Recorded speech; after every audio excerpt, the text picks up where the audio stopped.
find out on my Twitter or my X account. It's Nebraska. It's Lincoln East, which is carpet land. We play them. When I was heavily involved in Legion, Lincoln East was the one team that would always come out, and Southeast with Miller. They'd always come out to our tournament because we reciprocated and always went out to theirs. So, and Lincoln East, that was a team we'd always thump. But they were good this year. They must have. No? Well, forever North Platte or Omaha. I don't know where they're at on the island, but you always called it out of those. Lincoln East, it's good. I can't imagine there's that much water actually on the island. I never thought of that.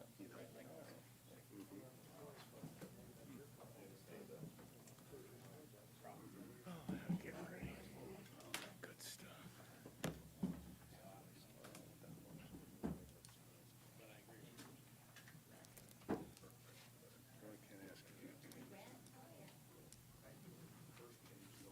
Get the right page in front of me.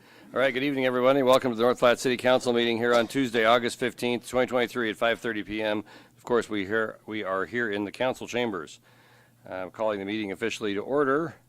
We have an invocation by Pastor John Stone. Do we have a Pastor John Stone? We seem to be missing Pastor John Stone. Mr. Reeker, would you oblige us with a little prayer, please? Thank you, Lord, for the gift of yourself. You teach us how to live our lives in ways that are pleasing to you. Guide us tonight as we deliberate and consider the topics and the challenges before us, that all that we do and say and think will be pleasing to you and bring peace and harmony to our community. Amen. Amen. I pledge allegiance to the flag of the United States of America and to the republic for which it stands, one nation under God, indivisible, with liberty and justice for all.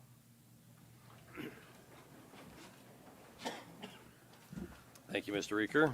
Roll call, please, Angie. Nestle. Here. Tron. Here. Bowles. Here. Lucas. Here. Carey. Here. Landers. Here. Baker. Here. Woods. Here. Thank you. A current copy of the Open Meetings Act of the State of Nebraska is posted on the wall at the back of the council chambers, roughly above Judy's head. Does not say that here, just in case you're, okay. Meeting procedure. The public may address specific agenda items at the pleasure of the mayor. If recognized by the mayor, please identify yourself by stating your name and address. Please address the council through the mayor and limit your remarks. We respect our city employees and request that any complaints or criticisms of employees not be aired in the public meeting. Concerns about employees should be brought to the attention of the city administrator or the mayor. Individuals in violation will be declared out of order. Consent agenda. All matters under the consent agenda are considered by the city council to be routine and will be enacted in one motion. Any council member may, however, remove an item from consent by request.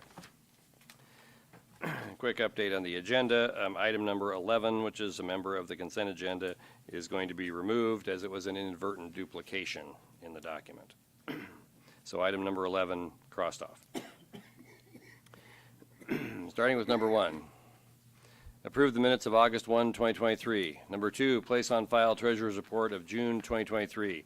Number 3, approve the application by Big Red Liquor for a special designated license on September 9, 2023 from 7 p.m. to 11 p.m. in the St. Patrick's Church parking lot, 417 East 5th Street for a block party. Item number 4, approve the application by Big Red Liquor for a special designated license on November 11, 2023 from 5 p.m. to 1 a.m. at the D&N Event Center, 501 East Walker Road for the MMA Entertainment Fights. Item number 5, authorize the mayor to execute the annual 2023-2024 agreement for independent contractor services with Alexandra Stroud to operate the government access cable TV system. Item number 6, authorize the mayor to execute the Edward Byrne Memorial Justice Assistance Grant, JAG, application request for $13,154.00. Memorandum of Understanding and required certified assurances. Number 7, approve the application for $28 million in federal funds for the U.S. Department of Transportation to assist the City of North Platte with planning and infrastructure construction improvements within the City of North Platte and authorize the mayor to sign, submit, and execute all related documents. Item number 8, approve the application for $15 million in federal funds from the U.S. Department of Transportation to assist the City of North Platte with planning and infrastructure construction improvements within the City of North Platte, to authorize the mayor to sign, submit, and execute all related documents. Item number 9, approve the application for $18 million in federal funds from the U.S. Department of Commerce to assist the City of North Platte with planning and infrastructure construction improvements within the City of North Platte, and authorize the mayor to sign, submit, and execute all related documents. Item number 10, approve the application for $200,000 in federal funds from the U.S. Department of Commerce to assist the City of North Platte with planning for infrastructure improvements within the City of North Platte, and authorize the mayor to sign, submit, and execute all related documents. Got through that without making one mistake. Might be a record. Mr. Mayor, I move to approve the consent agenda with some deletions. I'd like to remove number 7, number 8, number 9, and number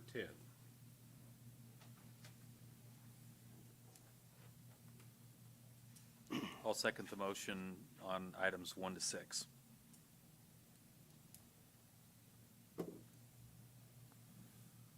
Is that how? Just second the motion. Okay. I second the motion. Okay. Okay. Calling the question on items 1 through 6 of the consent agenda. Okay, items 1 through 6 are passed. Number 7, Mr. Reeker. Thank you, Mr. Mayor. I'm kind of curious. This is a lot of money. And I'm just kind of curious where it's coming from. I know it says the Department of Transportation. How are we acquiring this money? What kind of restrictions do we have as far as using it? And I think we could probably answer most of these at the same time. I would imagine they're all pretty similar, but when I see this kind of money, I just am kind of curious. This is a lot of money. Go ahead, Lane. Mayor. So I've asked Judy and Kevin to look at different grant opportunities out there and do some research. So these are just giving us the authority to apply for them. And there's, as we know, the government's put a whole lot of different programs out there in the last couple of years. And so this is those funds. And it's for a lot of different street improvement projects that, are huge projects. There's a whole list of them. And so there's probably no way we would get all of these grants, but we're going to put in for grants and hope we get some of them, I guess. If you will, Judy could probably go into a little more detail, or Brent, because they really combed over what projects would fit different grants and things that we have either on our 1 or 6 year plan or even further out, and what maybe we could get some funding for. And just so we're clear, this is just applying for the grant. If we were to get the grant, there would be a contract that would come back to the council for approval, so we would have to approve or be okay with all the terms in the contract at that point. Honestly, we couldn't tell you what most of the terms are because we haven't seen the contract, so we Okay. don't know. And So, that's one of my specific questions right there, Mr. Mayor. Is Yep. we take the money, how big's the rope around our neck? Yep. So, okay. I think that answers this. I overlooked the application, not recognizing the fact that we're applying for a grant, so thank you. Okay. Did we answer all your questions, Ed? Yes, I think so. Okay. Anybody else have any questions? Oh, sorry, Donna, go ahead. No, that's okay, thank you. Excuse me. So if we did receive this money, is there some accounting process back to the department that it comes from? Oh, yes. Yeah, there's always some different accounting and different reporting requirements, plus there's usually some match requirements, and as the mayor mentioned, some of it we won't know until they actually awarding the contracts. And we're kind of a lot of these are applying for the maximum amount. They may come back and award you partial amounts, just depending on how many people apply, et cetera, and what the projects are. Thank you.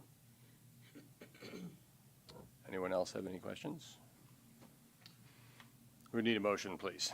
Mr. Mayor, I move that we approve item number 7, number 8, number 9, and number 10 in the consent agenda.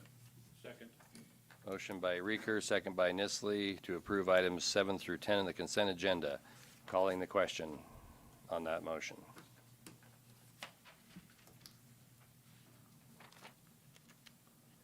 Okay, consent agenda is approved completely. Like I said, number 11 is pulled. Moving on to number 12, which is the first item in the regular agenda. Approve the North Platte Airport Authority's 2023-2024 preliminary levy allocation resolution. I move to approve the North Platte Airport Authority's 2023-2024 preliminary levy allocation resolution.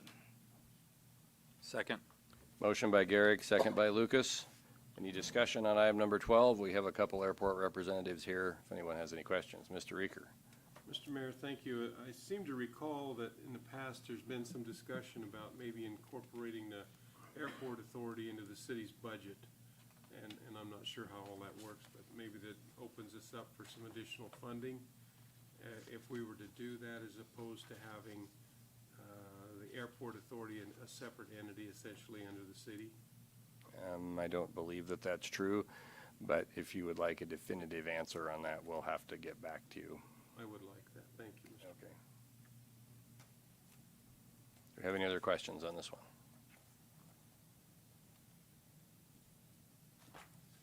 Okay, calling the question on number 12, please.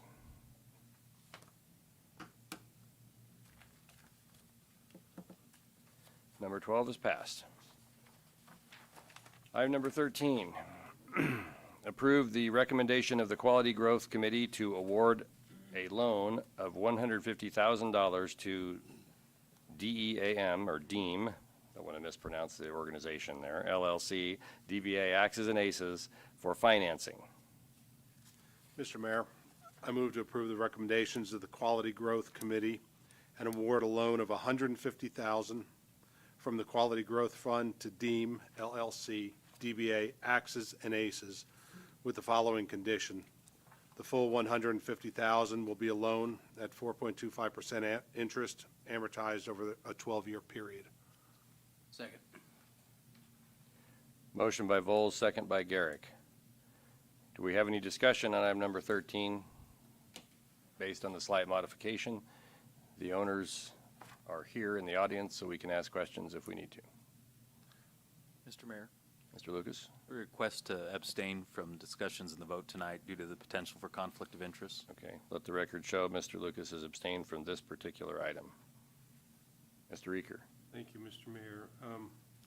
I looked through this pretty thoroughly, and this is an interesting application. They're going to be adding some amenities, I think, to that part of town that's probably needed. I just wonder, first of all, with the size of the project and the amount of money that people are putting in of their own, and the payments that are going to be required every month, it seems like a pretty steep hill to climb, and I just was kind of curious about that. I know this is their plan. Would you like me to ask them to comment on that question? I would, thank you. Okay. Lisa said I'm one of the owners. To answer that question, we've gone through several different stress tests, I guess you'd call them, with doing, with the banker as far as profits, loss, the things we can add, basically how far down we can get on our people participating in axe throwing, the golf simulators, the food, and that sort of thing. So after we went through all that for hours with the banker, we've determined that we'd be able to make this go, even at, probably 50% of what we were thinking. If that answers your question. It does. I'm not questioning your numbers at all. This is a big leap. I'm sure you know that. Yes, it is. I mean, right now we have our entire livelihoods, on the line here. So I definitely know that it's steep, but we're willing to do it. So I have confidence that we'll be successful. And how many jobs do you anticipate that you're going to bring here with this? I know you had some people in the restaurant business that would be there. How many full-time jobs are we looking at? Probably between 15 and 18 between kitchen staff, bar, and then servers.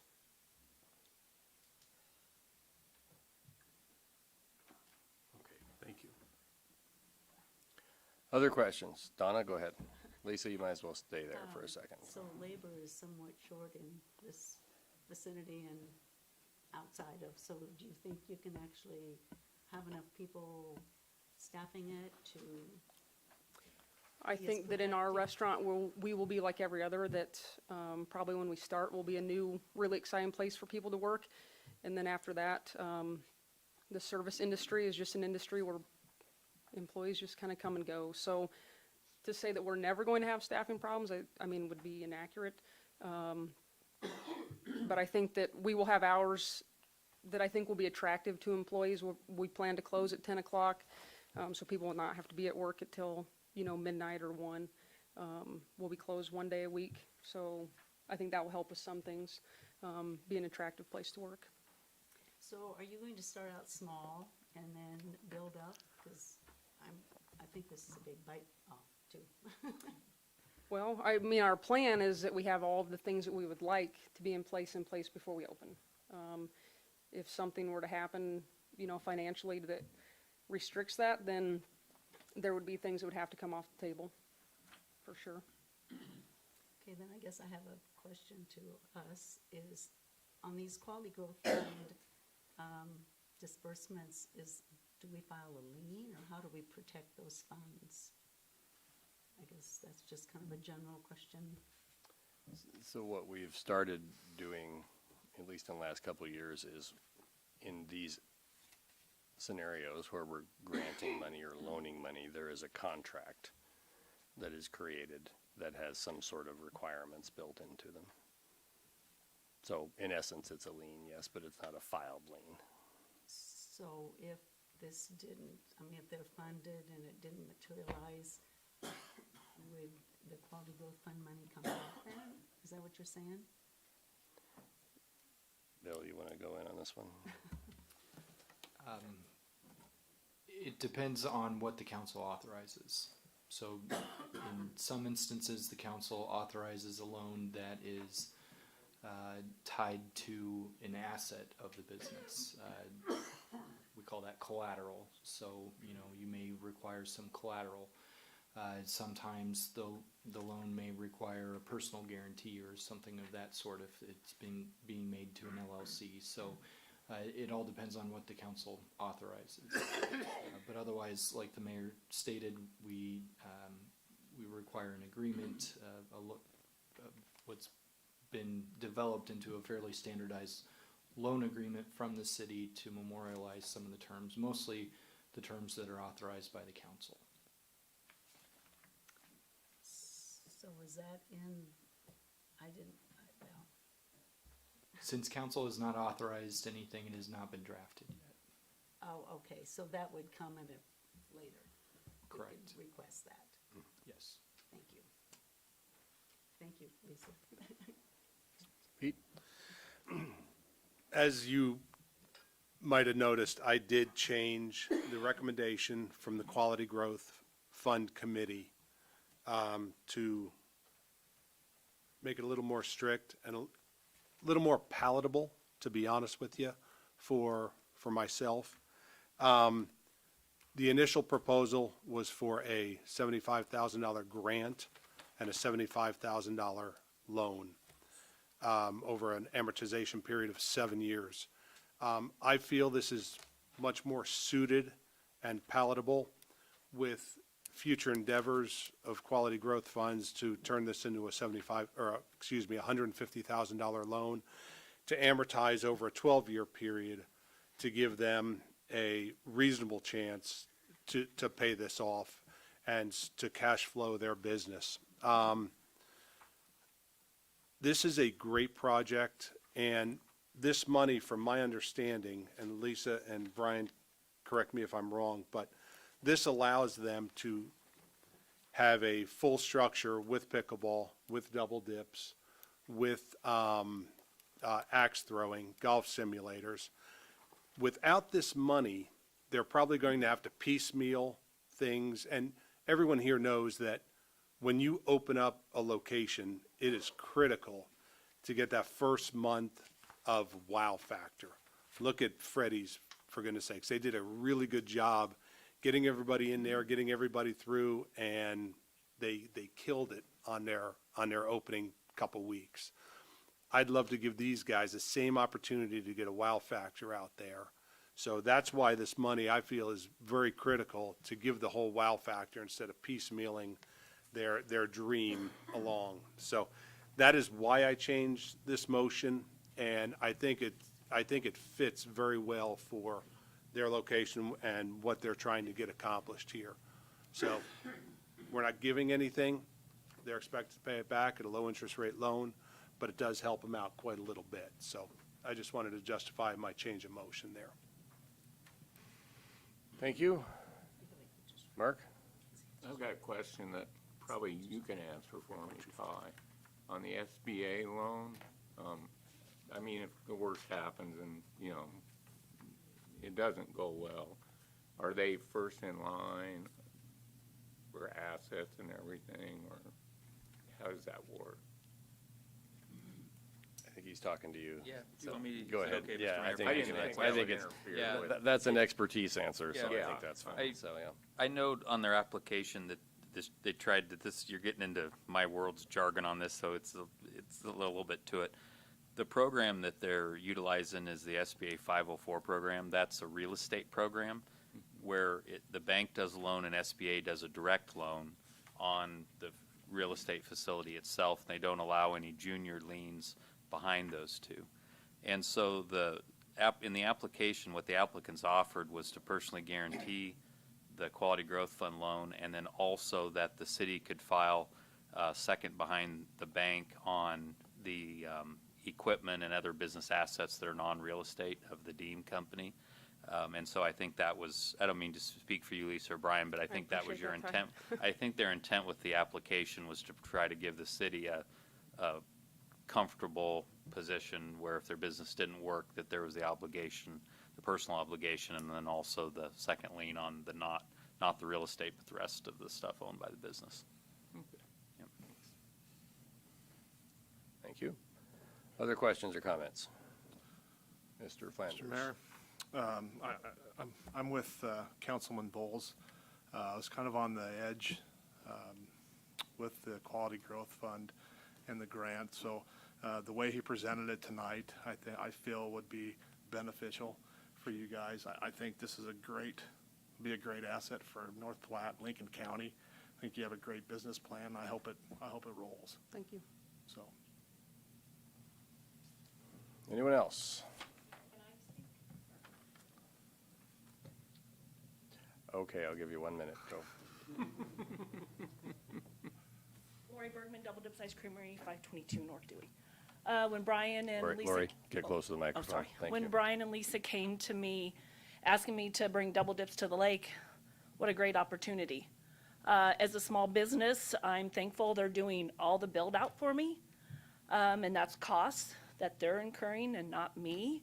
And more sales tax for us and give somebody out, families out the lake, Double Dips ice cream and dessert, so just, okay. Thanks for the commercial. We appreciate it. All right, one more for pickleball. Let's go. I'm Jane Wilkinson, 1920 West Leota, and I did come as a representative of North Platte Pickleball. I'm the secretary, and we were thrilled when Lisa and Brian have an empty building and thought perhaps pickleball would use it. And believe me, pickleball is in such need of an indoor facility, so it will bring business to them as soon as they can open it. That's great. Thank you. Other comments or questions? Calling the question on number 13, please.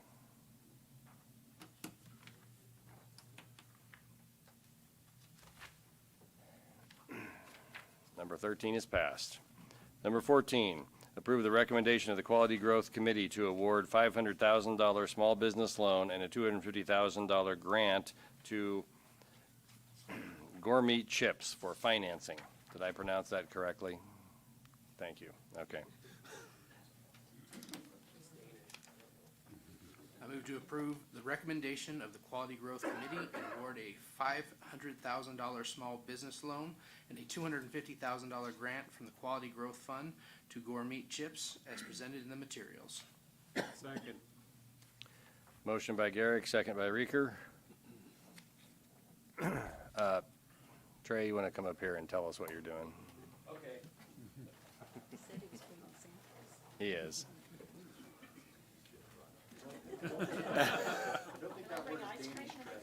Okay, Trey Wasserberger, do I say my address? I don't- You please do, yes.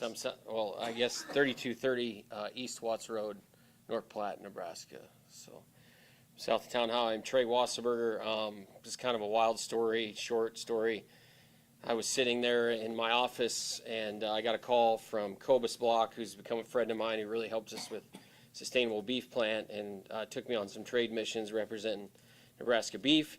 And a young man named Stig Rasmussen, when I say man, he's about 6'7", and really outspoken. He really wanted to be here tonight, but since our Quality Growth Fund meeting 2 Wednesdays ago, that was really our first vocal coming out, and he ended up staying a whole nother week because we had meetings after that.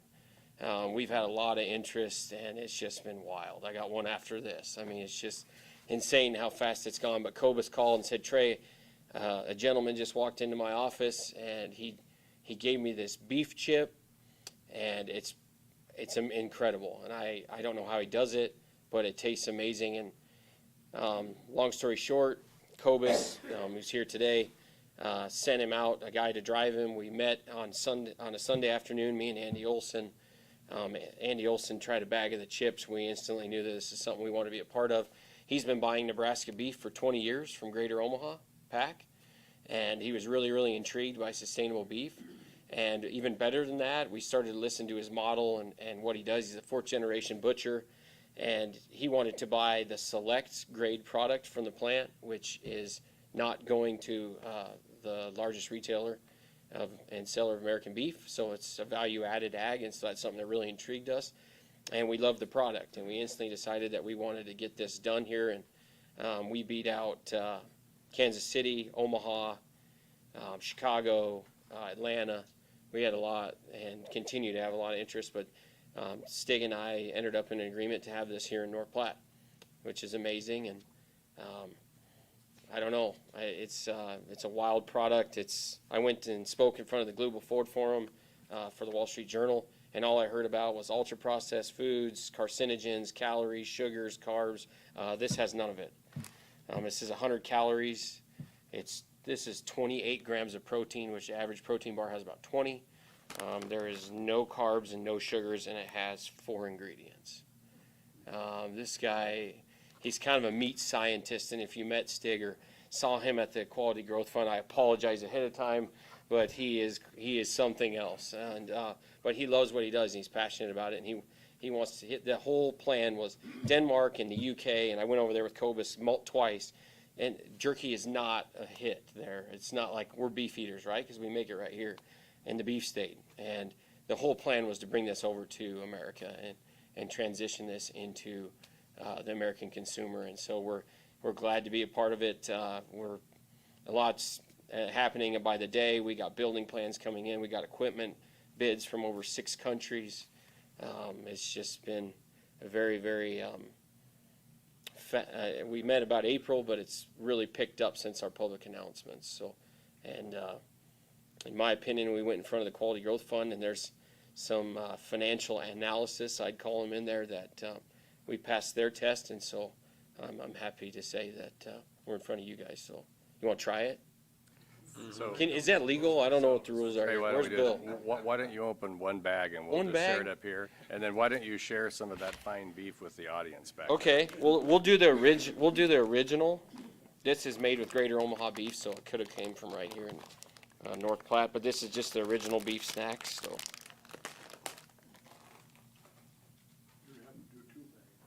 Do 2 bags? Yeah, they're only 1 gram. So. So, Trey, be sure to tell them what you told me today about. buying votes.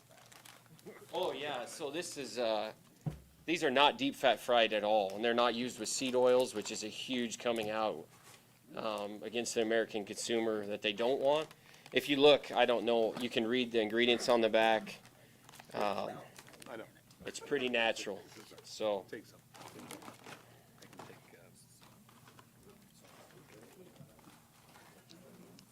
Trey, you gotta pass them out in the back there. We're gonna have a mutiny Okay, on our well, hands. these Come are, on. we're literally out of samples, if you can imagine. We've been in contact with every Okay. major retailer, but, I'm not proud to say this wearing this hat, but these are chicken crisps. And I can't believe I'm on record. Todd, put the pin up. I'm not proud to say this, but this is all we got left. And, so yeah, I'll pass them out. You know, we Okay. got barbecue, So just open a couple and pass them around there in the back. You probably jalapenos, don't wanna sweet, exhaust your. hot. I'll warn you, everybody, the jalapeno is fantastic. so be Jalapeno's careful. good. All right. Now, does anybody have any business questions for Mr. Wasserberg? Oh, and I also got my first customer earlier, right Good. here, so. Good. Perfect. I asked Perfect. them if I could sell some beef chips. They Yes, said that'd that's be all awesome. right. I better give them some. That's probably true. Okay, do we have questions for Trey here? Mr. Mayor. I Mr. just- Lucas? I don't know if it's a question for Trey or for you guys, but I just want to understand what we're doing here. So the $500,000 loan for real estate, is that a real estate loan? Is it secured by the real estate, or is that going to be potentially in complement with other financing down the road? I guess what I'm wondering is, should we try to address the specifics on that a little bit now, so we're not trying to examine it later? With trying to provide them some flexibility too. Yeah, for sure, and we got some flexibility too. We haven't, we've identified multiple sites, but our announcement has opened up some other opportunities as well. And we are an open book. If you have some advice, banker, that'd be great. How you want to do it. Just thinking more from the cities, I don't know if it's clear in the materials. I guess, Bill, the way you're reading this, does this constitute that the city has to have a first lien on their real estate, or how do you read this? Or do you know? Well, I know what was discussed at the Quality Growth Fund Committee meeting was that it would be a junior lien, second to any bank financing that would come in that would be priority lien. And that makes sense to me. So is that what we have on the table then? Yeah. Or do I need to offer an amended motion to clarify that? I don't think there's any issue with clarifying it, so we know what we're dealing with exactly. Okay. In that case, I'll just move an amendment that the real estate financing allows a priority lien through bank or government agency financing ahead of a junior lien for the Quality Growth Fund loan. Second. Motion by Lucas, second by Garrick, I think, to have a restated tie. That on the $500,000 loan used for real estate, that it would allow a first lien for either traditional bank financing or government agent financing, and the city's Quality Growth Fund loan could be in a junior lien to that. Okay. So we're motioning, so we have a motion to make the city's $500,000 loan a junior lien, if it's junior to the government or to the bank, traditional bank financing. Is that correct? That's correct. Okay, and we have a motion and a second. Any discussion? Sorry, I'm cleaning beef chip out of my tooth here. It's quiet. That's a good sign. Okay, calling the question on the amendment, which as stated.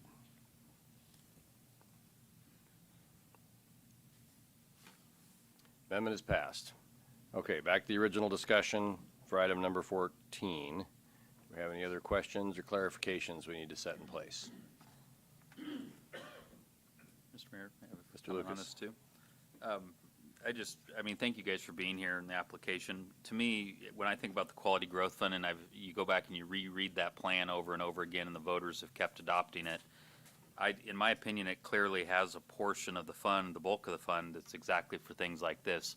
I know it also has the 10% small business revolving fund, which I think you guys spoke about on the prior deal. But in my opinion, this just hits it from all cylinders. I mean, it's food production, it's value added, it adds quality jobs, it's local in our area. I think this is really, really exciting. I appreciate everybody's efforts, and I appreciate the help DED played in getting them to know about North Platte. That's fantastic. Hold on just a second. I had the opportunity to attend the Quality Growth meeting, and Trey said something I thought was pretty profound. You talked about the source of the beef, the processing of the beef, and the final production of the beef. Do you remember what you said? Not really, but I can take a whack at it if you want to. I'll try and do it justice, but it would sound better coming out of somebody with a cowboy hat on. But he said, we're going to sell a product here in North Platte, Nebraska that was sired, grown, processed, and turned into a food product all within about 15 miles. Yeah. That's pretty impressive. Yeah, we'll be able to track the bull that sires a calf that feeds to our family feedlot, and then we're going to track the corn that it's fed it, all to sustainable beef, and then it'll. I was talking to the mayor, or governor today, and the governor said I'd sure like to have this in Husker games. Yep. And There you go. yeah. All right, Ed, you had a question. Well, I just wanted to chime in with what Ty had said. I think this fits right into the Quality Growth Fund, and the thing that intrigued me as much as anything was the number of jobs. I've said for a long time that if we want North Platte to have more shopping, and that's been one of the things that's been brought up to me many, many times, is if I want to buy my wife a dress, I have to drive to Grand Island. And I tell people, until we have more people in our town, you don't have enough people to support the businesses. And so what's going on right now is going to bring a dress shop to town, because there's going to be more ladies here to buy them.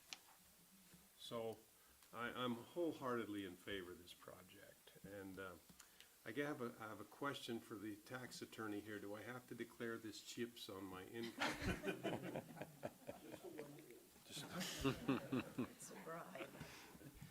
All right, in I all think seriousness. the evidence has disappeared, so. Okay, questions, comments? Calling the question on number 14 as amended, please.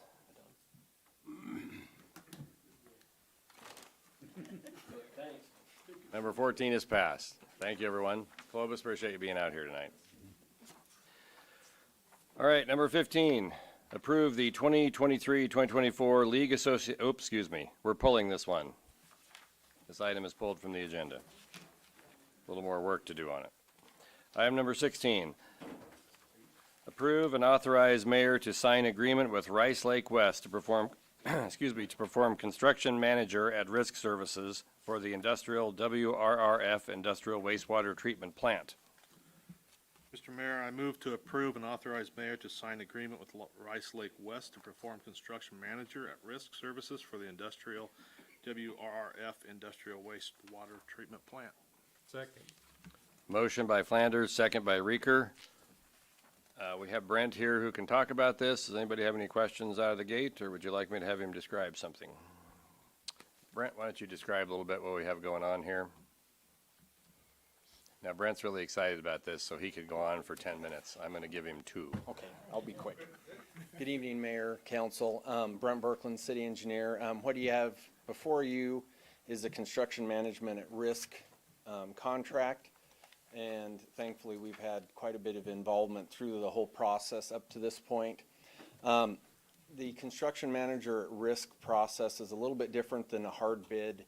And I thought I'd just briefly cover that. And normally on a hard bid, like with, give you an example on the asphalt project, we bid it, we brought it, and we had a contract, and then that's kind of the last you see until it's done, or if there's a change order. The construction manager at risk is more dynamic, that from the standpoint we start with this, and then we'll come back with you, to you with different pieces. From the standpoint, we'll have a guaranteed maximum price, and we're probably going to have some additional parts brought out, like the dirt work package and maybe the equipment will probably be brought back to the council. So this is a little bit different from the standpoint, this is more of the beginning than the end. If you, like the asphalt project, we brought it and it's on its way and going. This is, we're going to be back with multiple parts as we're going along. So that will be something different. It's just a different approach for having this done. And what we used on this contract template was an industry standard, was our basis that we used. It's one that engineers, contractors, and the industry with attorneys got together and made a contract, not one-sided. It's more of a blend of all of the approaches. And I've had Bill, he went through and stood and read the whole thing. Not, it's a lot to it, but there's a lot of standard language in here, and it's that was what our basis was. Do you have any questions as far as how this kind of works? Mr. Mayor, you said something there that kind of intrigued me, Brent. Many moving pieces here. So does this contract with Rice Lake encompass the whole cost of this project, or are we going to be having to pay additional money for parts that aren't maybe included in this contract? What this has right now is based on the 25 million estimated cost. And if there is anything that's changing as we're going, it'll all come back.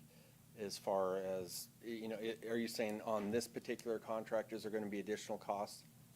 Well, I think we've got a set amount of money that we're getting from the state. And so if we have multiple portions to this contract, are they all going to total 25 million? Or is it we're going to have 25 million and then we're going to have another 4 or 5 million up here that we still have to pay for? Well, that's the one part with the construction manager at risk. Right now, the design of the plant is around 30%. So we have a construction estimate that is from the professionals, the engineers, architects part is roughly in that 25 million. That's where they're at right now. So as we get into the weeds with the construction manager, they're going to be figuring out further, is that 25 million, you know, are we in the right ballpark? We think we are at this point, and so we will have reviews at the 60%, 90% as we're going through it. So we will, some of it is scope related. If there's additional work that makes the cost go up for whatever reason, either through the regulatory review or things maybe that the city would like for long-term planning, or if another industry shows up. I mean, those are things that could affect the discussion. But if it's the scope stays where it's at, I envision that this is probably going to stay where it's at. Okay. Thank you. And if it doesn't, we'll be back. So. Other questions or comments? Just have two quick questions for you, Brent. First of all, and I'm sorry I couldn't figure this out from the contract, but walk through maybe how the change order process works within, if there's a change in the project along the way, how that generally works in this type of contract. The way that their contract is set up is there's a preliminary, the pre-construction portion, which it's heavily involved with the engineer architect trying to get the pieces, the sequence, the timing to hit our target on the date. So there's that part. There's a pre-construction services portion. Then there's a construction portion which is based on a fee. So that's going to slide based on what we actually end up with the, you know, the final cost. So if it's $20 million, their fee is 8%. If it's 18 million, it's 8%. So that the construction fee, to your point, is it's going to be a fixed percentage. So whatever the construction cost is, that's that piece. And then they have a general conditions cost, which they outlined, and that's based on 20 months. So that's going to be based on a timeline. So if they get done sooner, their fixed costs, their general conditions will be based on that. Did Yeah, that? I guess where I'm kind of confused in this process is that, okay, let's say there's some modest change of scope during the project. You know, somebody figures out something we can do better or fits better. And, you know, if we were in a hard bid project like this, it would be probably as simple as, okay, here's what it costs to do that. You guys approve it, changes the price, contract adjusts, you move on. What's different here is, do you have that much identification on a per line item basis where you can figure out what an overage is on a particular category? And then does that end up shifting your guaranteed maximum price? And if it does, is that dollar for dollar, or is there a contingency fund that gets used? Quirk, I don't fully understand how maybe a change order works in this situation. Good question, and you kind of answered all of it in your question a little bit. When you get to the 90% design, and everything's to that point, we'll have a guaranteed maximum price, and they do have a contingency built in there. So then, from the standpoint, if you want to add something, you have a decision on should it come out of the contingency, or is it something that we need to go back and add? If you make changes to the guaranteed maximum price, it comes back here. So once we get to the guaranteed maximum price, that discussion has to be had, that is it something that we can do within the project, or do we need to go back to council for okay?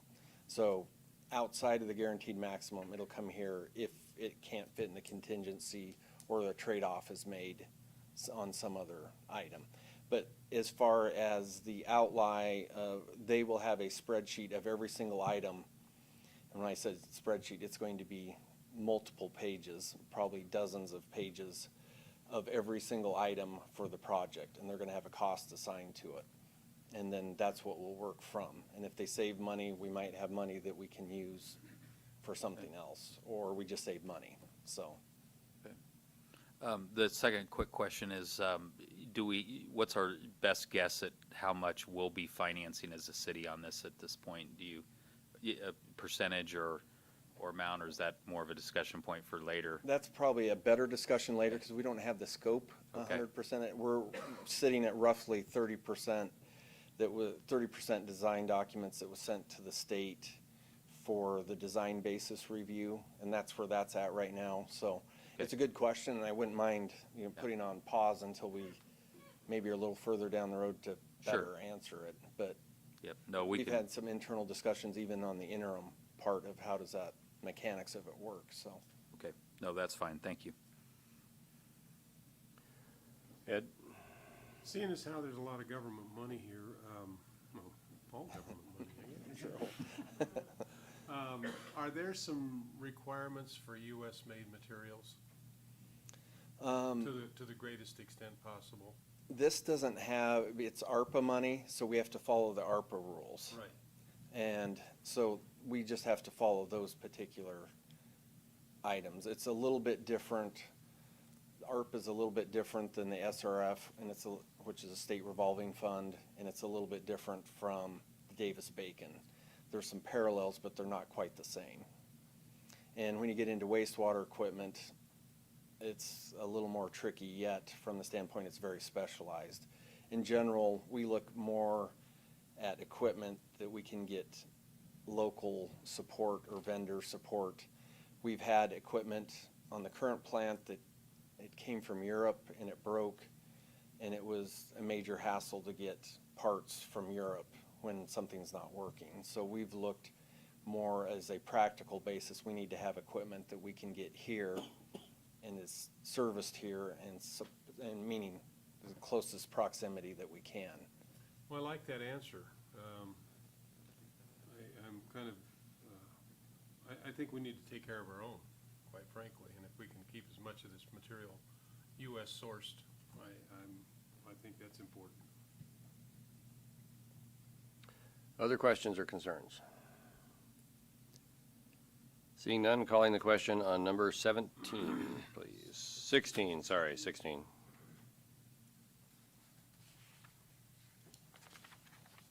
Number 16 is passed. Moving on to number 17. Approve a resolution authorizing submission of the application to the Recreational Trails Program for renovation and expansion of the trail at Iron Horse Park. I move to approve a resolution authorizing submission of the application to the Recreational Trails Program for renovation and expansion of the trail at Iron Horse Park. Second. Motion by Garrick, second by Vols. Any discussion on item number 17? Go ahead, Donna. This is the park out by Memorial, the military memorial, right? Yes, on near the interstate there, yes. Yep, Right there, yep, there you go, yep. okay. Will this apply to upgrading the restrooms, by chance, or anything to do with the restrooms, as I was not impressed? Judy, It does not. we have a Trails representative It's here. not. Judy Peterson, 411 Sandpiper Way, North Platte. This is just for the trail improvement.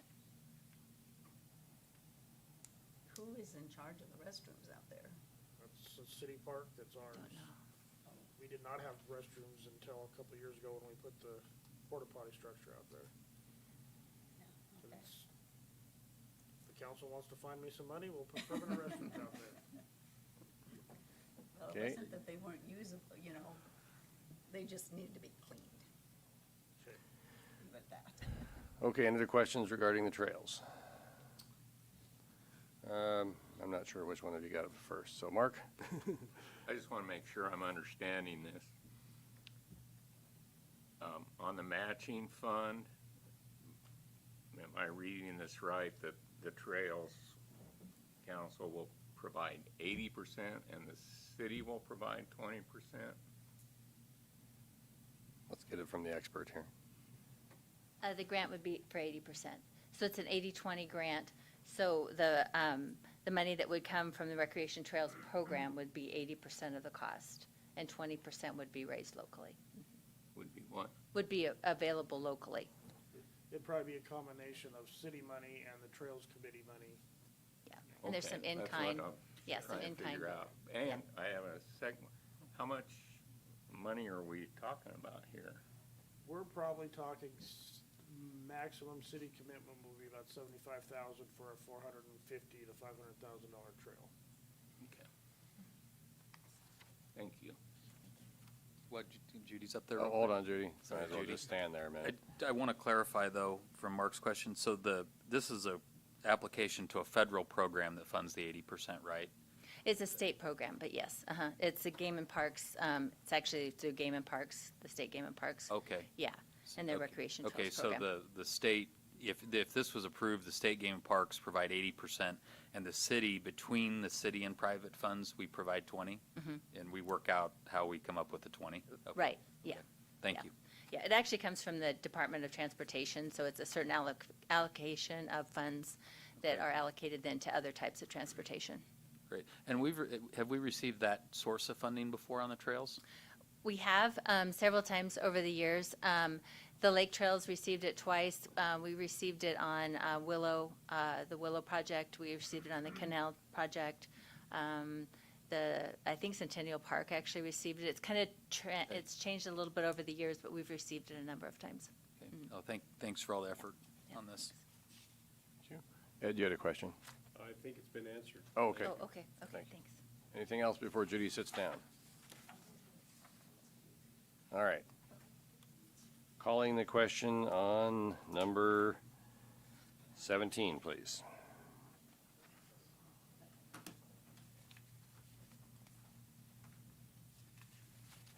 Number 17 is passed.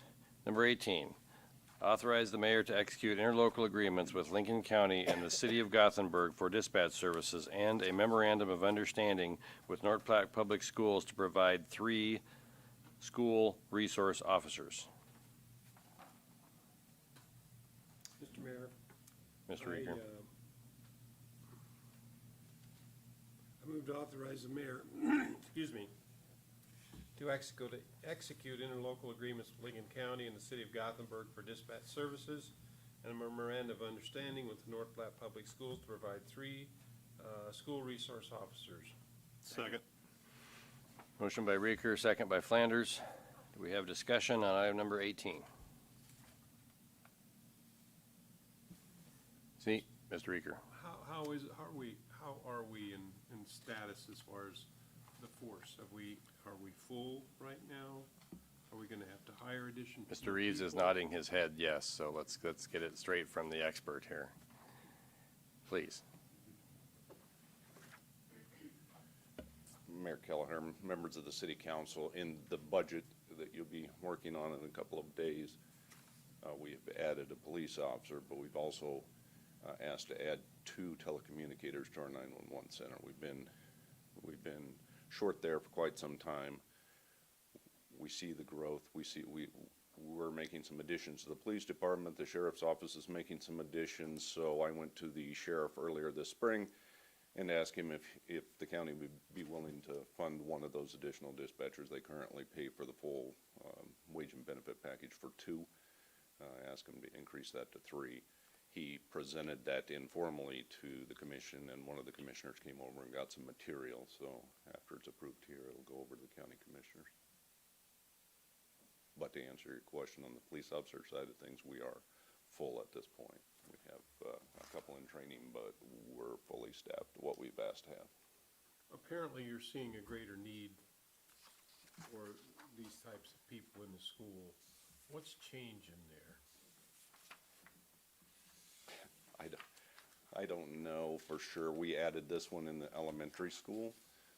Elementary school, of course, isn't the kids, generally speaking. It's usually family problems, whether it be abuse, neglect, not showing up for school, truancies, things of that nature.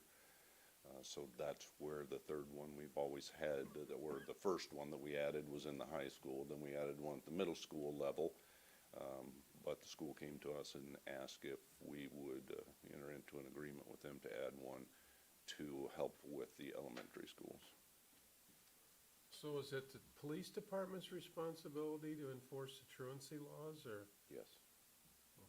The school works with them first to try to get them into compliance, but toward the end of every school year, I think this year it was 30-something. 30-something what? 30-something arrests that we made for truancy. And how does that compare to the year before, the years before? Is that up or down or flat? That's up a little bit. And then at the elementary age, you know, you just have neglect and abuse issues, and you need to go find out why the youngster's not in school. And we've already done that in the short time we've been in session so far, so. So when you find those circumstances, Chief, what happens? I mean, I presume that depending on the seriousness of the offense, that some of these kids may be removed from the home. Are they then put under the purview of HHS, or? It kind of depends on the seriousness of the offense. Yes, it could end up in arrest. Yes, it could lead to removal, but maybe it could be a referral of services and things like that too, to where they just don't have the resources they need, and we can bring in those resources to help out, so you get the kids coming to school, learning something rather than staying at home. Mr. Flanders? Don't the officers also provide an educational piece to the school as well? They do. We've always had the DARE program and some other educational things, you know, depending on what age level you're at. Sometimes it's more like job fair related versus DARE and things of that nature. So those officers that do that job are responsible for that side of the house as well. Thank you. Other questions or comments for the chief while we've got him here? Mr. Garrick. Just a quick comment. Thank you for doing this. Any increase to keep our kids safe locally is much appreciated. So really appreciate all the work that you do on this. We're lucky the school and us are very passionate about this, so we do the best we can. Can we guarantee safety? No, but we're going to give it our best shot. Thank you. Donna? I'll just make a comment. I know somebody who doesn't work in this school system, but she does work in a school system, and her comment is, crazy parents raise crazy kids.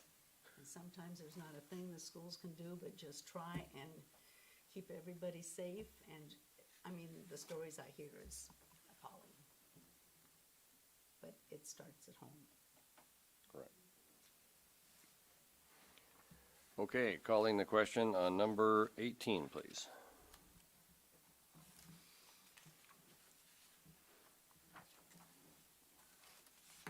Number 18 is passed. Number 19, are you ready, Lane? Third reading and action on ordinance number 4138 to add chapter 120 telecommunications services to title 11 business regulations to the code of the city of North Platte relating to telecommunication services. Lane, would you read the ordinance, please? Ordinance number 4138, an ordinance of the city of North Platte, Lincoln County, Nebraska, to amend the code of the city of North Platte by adding chapter 120 entitled Telecommunications Services to Title 11 Business Regulations, to provide that this ordinance shall be made a part of the code of the city of North Platte, Nebraska, repealing all ordinances or parts of ordinances in conflict herewith, and providing for the effective date and publication thereof. Thank you. I I move to adopt ordinance number 4138 to add chapter 120 telecommunication services to title 11 business regulations to the code of the city of North Platte relating to telecommunication services on final reading. Second. Motion by Garrick, second by Vols. Any discussion on item number 19? Mayor Keller, briefly, I just Go ahead. should comment, I did receive a phone call today from a constituent saying that they were opposed to that. They felt that with the cell phones and the duplication of those, that was, they were just concerned about the cost. But I told them I thought the cost was minimum, but I told her I would express that she had a concern about it. Thank you. Mr. Lucas? Yeah, I was gonna add, I had a nice talk. The constituent may be in the room tonight, I'm not 100% sure, but one of the questions that they had was just some clarification on who actually pays the tax. And I think in doing some research on that, I've learned that the state, it looks like there is some state law and guidance on who pays it, but I don't know if you guys don't mind addressing kind of who generally pays the tax on this. Go ahead, Bill. I can hop in, and I'll try to answer it to the best of my ability, but this admittedly is one of those topics that is a bit outside of my realm of expertise, but as Councilman Lucas, as you stated, there are some state and federal laws regarding, they call them sourcing rules as far as the telecommunications taxes that are imposed on the different levels of government, including local level, like this ordinance that's before the council. But with these sourcing rules, the best I can tell is that generally these are types of charges that are billed through to the customer. The business itself is tasked with collecting the taxes, but then they're passed along then to the consumers. And so it's a matter then, by following the sourcing rules, they determine how to pass those taxes along to the ultimate consumer.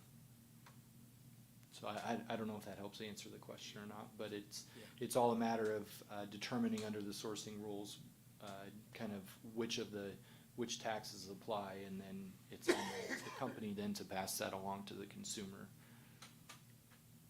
Yeah, no, that answered my question. I think that it looks like there's rules in lots of other communities doing this, and so there's kind of an implementation step there, but I know I live here and pay for some cell phones, so I'm gonna be paying it, so.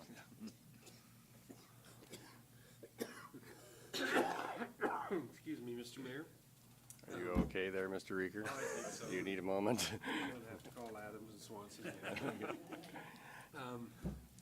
So on the sales tax, is that charged on this tax also? Go ahead. Generally, on occupation tax, that comes after the sales tax, so it is on top of that, from my understanding, on most occupation taxes.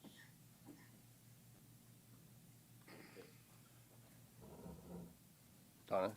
So I've been thinking about this, and I have supported it the last two times we voted on it, and I was looking at this that we had a couple times ago.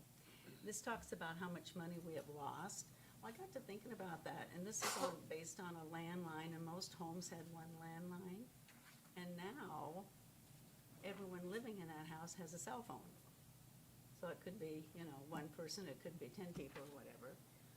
So the tax that will be collected if this passes will be way more than what we've lost, in my opinion. Because if there's 4 people living in that house, instead of one landline losing, we've got 4 cell phones. And the sales tax is added after the occupation tax is calculated, according to the Nebraska Department of Website. So I would like to know, Norfolk has 3%.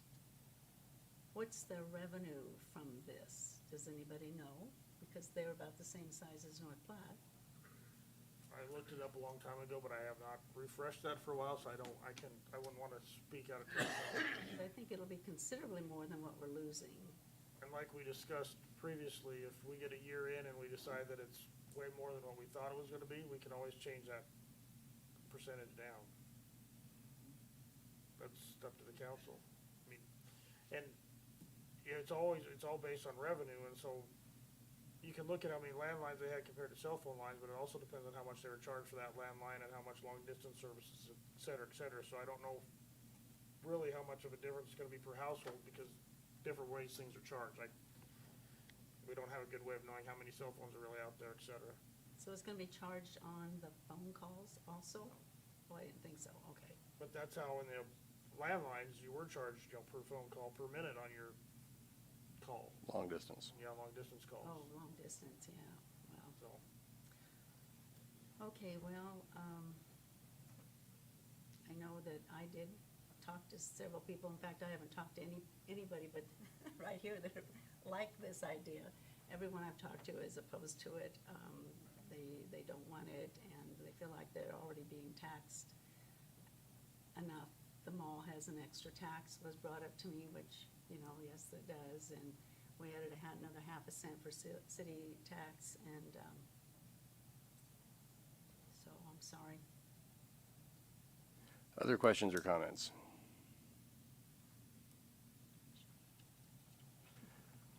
Okay, calling the question on number 19.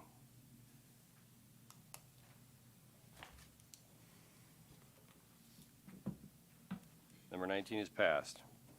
Number 20, second reading and action on ordinance number 4137 to add chapter 119, Games of Skill, to title 11, Business Regulations, to the code of the city of North Platte relating to games of skill. Mr. Mayor, I move to adopt ordinance number 4137. Oh, hold on, sorry, gotta have Lane read it. I apologize, Ed.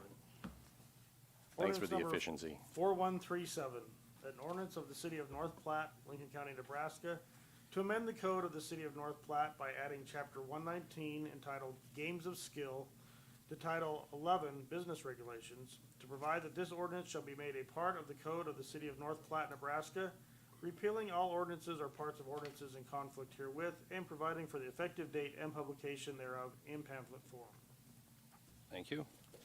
Mr. Mayor, I move to adopt ordinance number 4137 to add chapter 119, Games of Skill, to title 11, Business Regulations, to the Code of City of North Platte relating to games of skill on second reading. Second. Motion by Reeker, second by Garrick. Any discussion on number 20?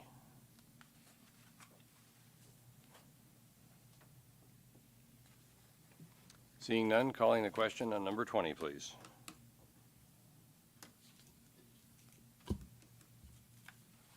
Number 20 is passed. Number 21, third reading and action on ordinance number 4136 to amend 110.01 of the code of the city of North Platte relating to occupation taxes. Lane, would you read the ordinance, please? Ordinance number 4136, an ordinance of the city of North Platte, Lincoln County, Nebraska, to amend chapter 110, title 11, section 1 of the code of the city of North Platte, revising business occupation taxes, repealing all ordinances or parts of ordinances in conflict herewith, to provide for severability and providing for the effective date and publication thereof. Mr. Mayor, I move to adopt ordinance number 4136 to amend 110.01 of the Code of the City of North Platte relating to occupation taxes on final reading. Second. Motion by Reeker, second by Garrick. Any discussion on item number 21? Mr. Reeker has already voted, so I'm assuming no. Calling the question on item number 21.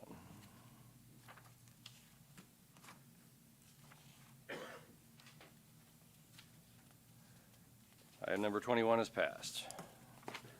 Item number 22, adopt the resolution approving a claim and authorizing the issuance of one warrant to Western Engineering Company in the amount of $692,459.40 to pay approved claim and referring to and incorporating the terms and conditions of ordinance number 3874 relating to the warrant financing passed and approved on May 21, 2013.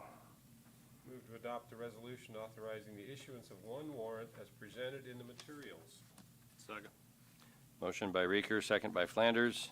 Any discussion on number 22? Seeing none, calling the question on number 22, please.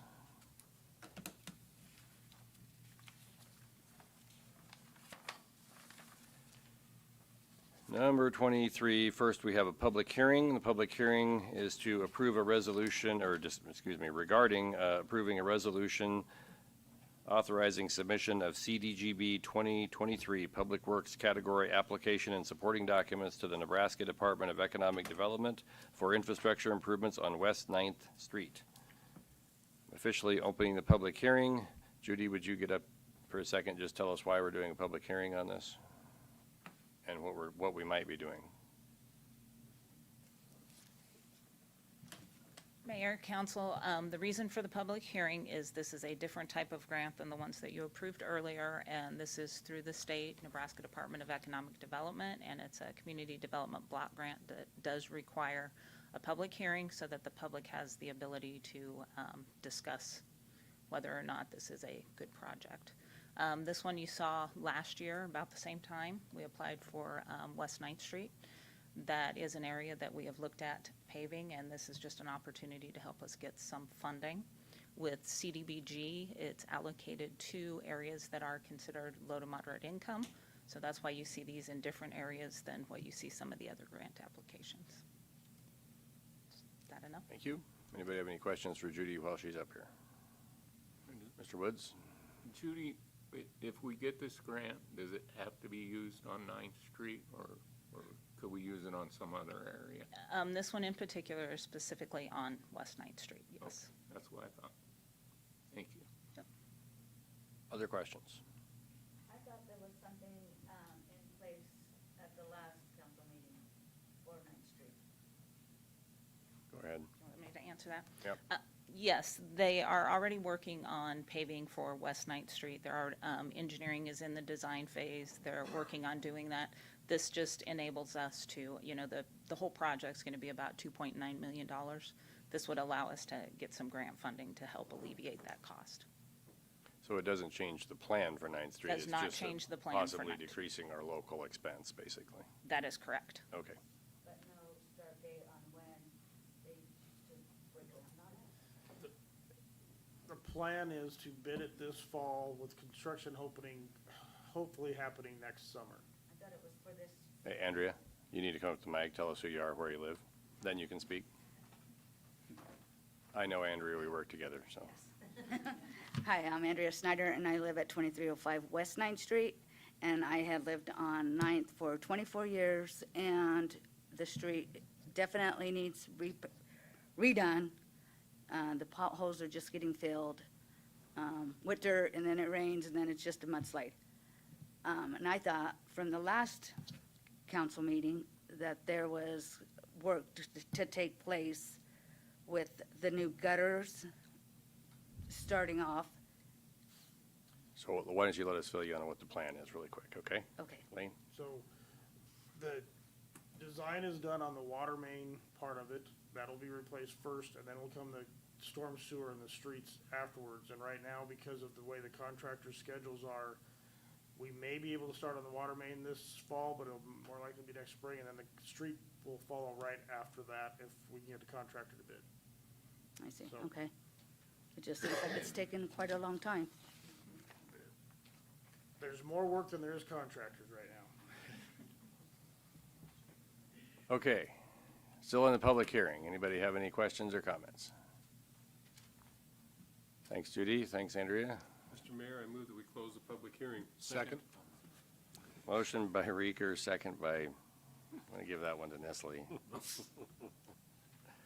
Calling the question and closing the public hearing, please.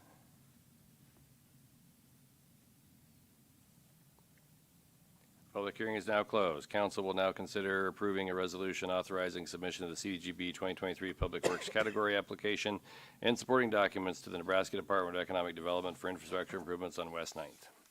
Mr. Mayor, I move to approve a resolution authorizing submission of the CBDG 2023 Public Works Category application and supporting documents to the Nebraska Department of Economic Development for infrastructure improvements on West 9th Street. Second. Motion by Reeker, second by Garrick.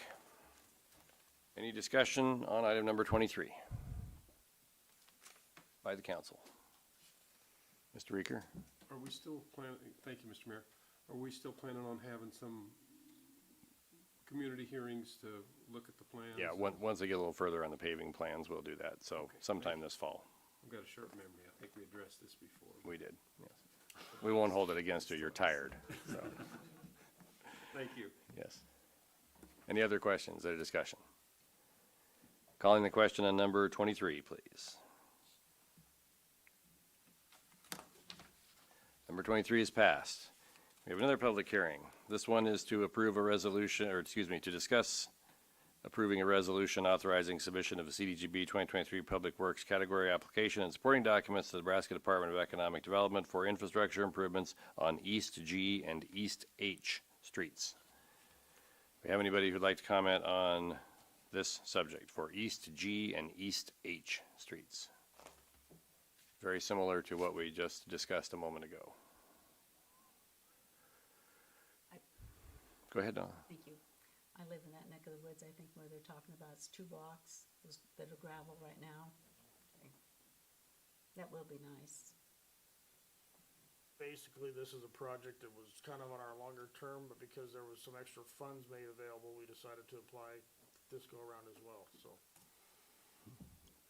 Sometimes when there's extra money, you move things up. Okay, still in the public hearing. Anyone in the audience wish to comment? Move to close the public hearing. Second. Motion by Garrick, second by Lucas. Calling the question on closing the public hearing, please.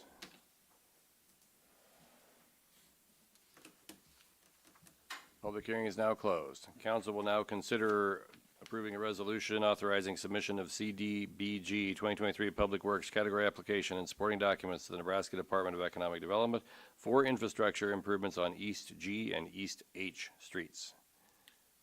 I move to approve a resolution authorizing submission of CDBG 2023 Public Work Category Application and supporting documents to the Nebraska Department of Economic Development for infrastructure improvements on East G and East H streets. Second. Motion by Reeker, second by Nisley. Any discussion on item number 24?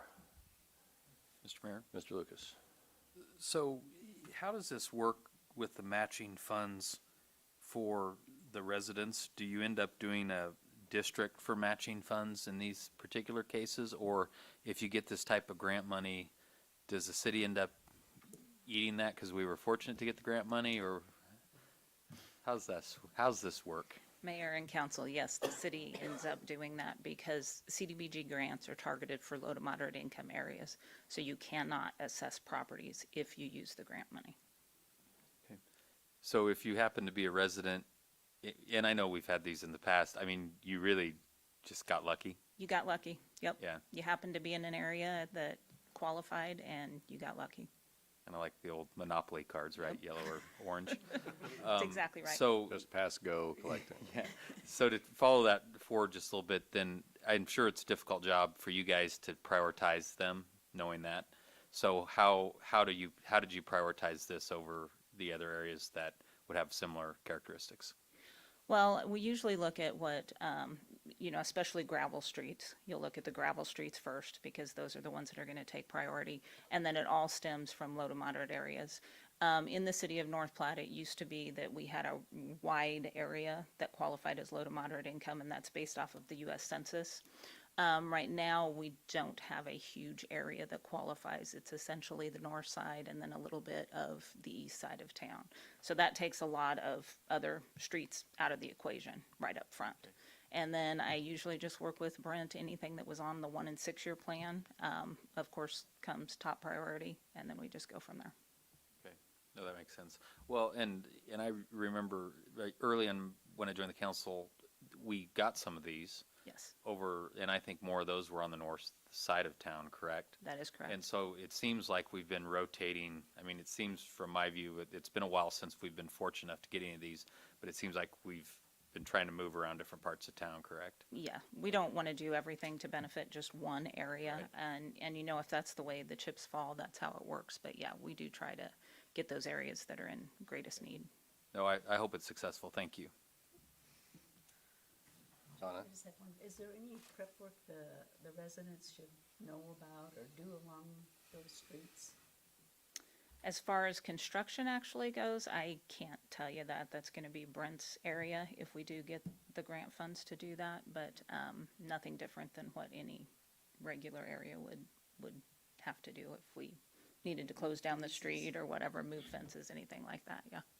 Fences should not be in right of way, so we should be good. I would also note that on the East G and East H, because that was further down the plan, we have not begun engineering on that yet, so there'll be a little more time than on Ninth, because Ninth is just about ready to go. Okay, any further questions or discussion on item number 24? Seeing none, calling the question on item number 24. Bless you.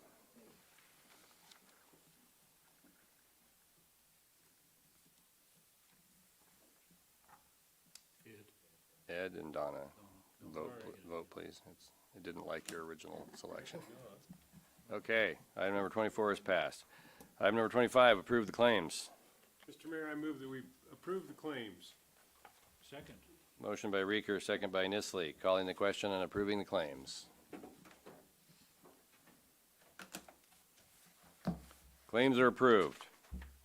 Public agenda request. We respect our city employees and request that any complaints or criticism of employees not be aired in the public meeting. Concerns about employees should be brought to the attention of the city administrator or the mayor.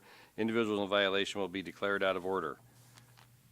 Anyone wish to make a public agenda request item for the council to consider at some point in the future?